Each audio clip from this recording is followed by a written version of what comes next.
Probably one of the biggest skin concerns that I deal with as a professional skin therapist is actually aging, and how we can slow that process down and how we can preserve our natural good looking skin.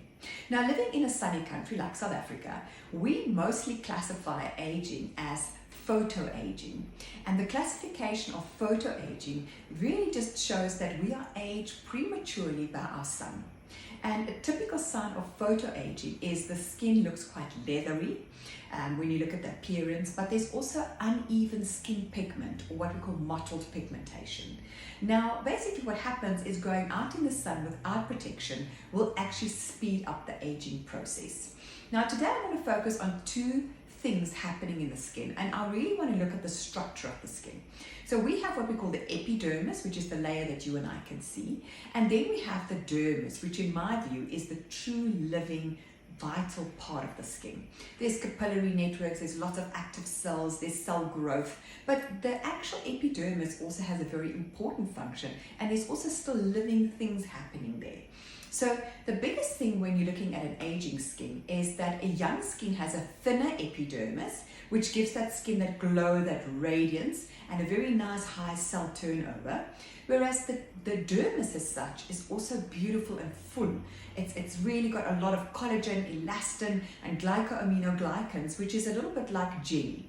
So when you look at photos of when you were a baby, you look at the cheeks and they were really nice and round. You had soft features, but the skin was plump and full. And you'll pinch that skin and immediately it goes back to its normal state. Now, as we get older, our dermis starts to get thinner because we have less collagen, less elastin, and also less of that jelly-like substance, the glycoaminoglycans. Also, what we find then is the skin's trying to protect itself, so it actually makes the epidermis thicker.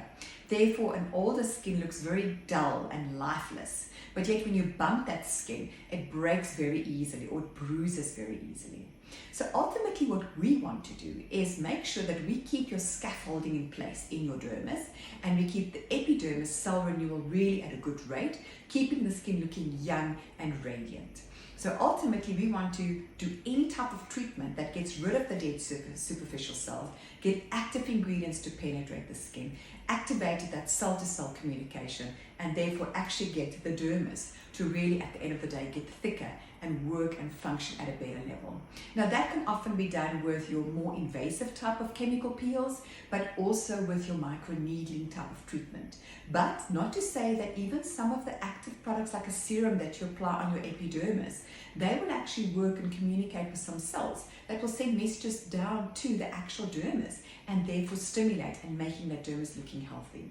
So keep a healthy lifestyle.